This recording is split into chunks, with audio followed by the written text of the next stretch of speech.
এই যে আপনার মাননীয় প্রধানমন্ত্রী আর মাননীয় স্পিকার কথাটা, এটাকে আমরা বাদ দিতে পারি না? আমার কেন জানি মনে হয় যে এই মাননীয় কথাটা থেকে কিন্তু সমস্ত অটোক্রেসির জন্মটা বোধহয় হয়। আমাদের যেই মন্ত্রী হয়ে গেল সেই সম্পূর্ণভাবে ভিন্ন জগতে চলে গেল। তার সেলিউট, তার বাঁশি, গাড়ির সামনে একটা গাড়ি, পেছনে আরেকটা গাড়ি, এই যে মানসিকতাটা তৈরি হয়, এই মানসিকতাটা কিন্তু আমাকে ধীরে ধীরে ওই ডিক্টেটরের দিকে নিয়ে যায়।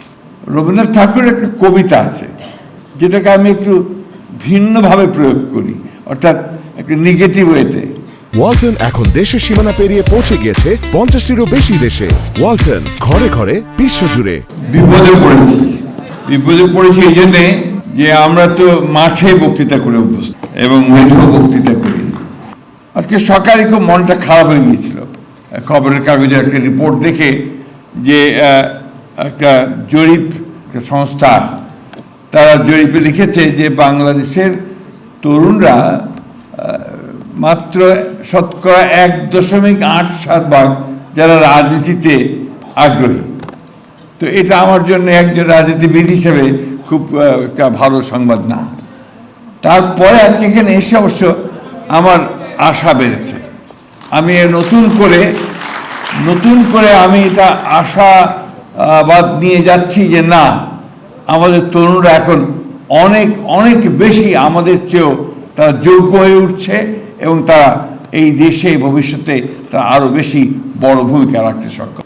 রবীন্দ্রনাথ ঠাকুরের একটা কবিতা আছে যেটাকে আমি একটু ভিন্নভাবে প্রয়োগ করি, অর্থাৎ একটা নেগেটিভ ওয়েতে।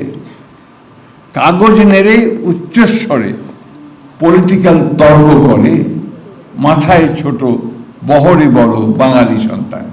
অর্থাৎ সেই তখন থেকেই এই তর্ক ব্যাপারটা কিন্তু আপনার ওইভাবেই বাঙালি সমাজের মধ্যে এসেছে।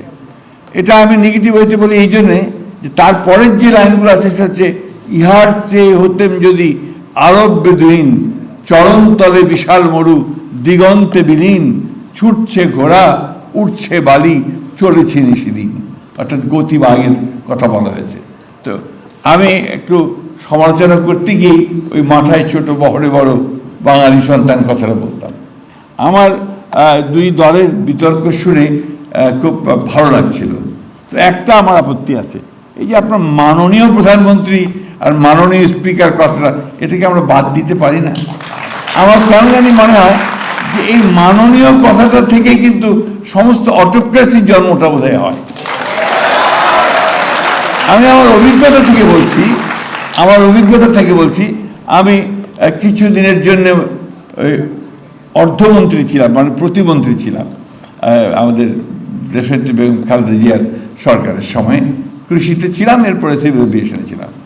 তো আমি যখন ঢাকার বাইরে যেতাম তখন আপনার প্রথমে সার্কিট হাউসে গেলেই ওখানে একটা পুলিশের কন্টিনজেন্ট একদম চৌকসভাবে দাঁড়িয়ে বিরাট একটা গার্ড অফ অনার দিত। আর সঙ্গে সঙ্গে আমার মনে হচ্ছে যে আমি একটা কেউকেটা, একটা বিরাট কিছু, যে আমাকে আপনার সেলুট দেওয়া হচ্ছে।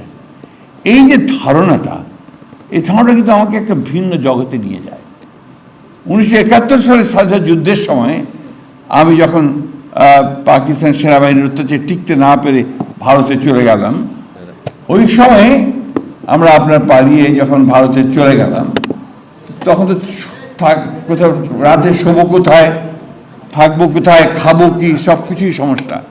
তা আমাদের শহীদ তিনি দয়া করে আমাদেরকে একটা সাইকেল স্টোরের পেছনে জায়গা করে দিলেন। এমন সময় ওখানে একটা গাড়ি আসলো, অ্যাম্বাসেডর গাড়ি ভারতীয়, তার উপরে একটা আপনার এই লাইট বসানো, সিকিউরিটি লাইট বসানো। গাড়ি থেকে নামলেন এক বয়স্ক ভদ্রলোক, আপনার ধুতি পরা একজন মাত্র ব্যক্তি, তার হাতে বোধহয় সম্ভবত একটা ভেতরে বন্দুক ছিল, অর্থাৎ একটা গানম্যান। উনি ভদ্রলোক বিহারের চিফ মিনিস্টার কর্পূরী ঠাকুর, একটি প্রদেশের, একটি রাজ্যের মুখ্যমন্ত্রী। তিনি এসছেন ওই জায়গায় খবর পেয়ে যে এখানে কিছু বাংলাদেশ থেকে লোক এসছে যারা যুদ্ধ করছে, তাদের সঙ্গে কথা বলতে।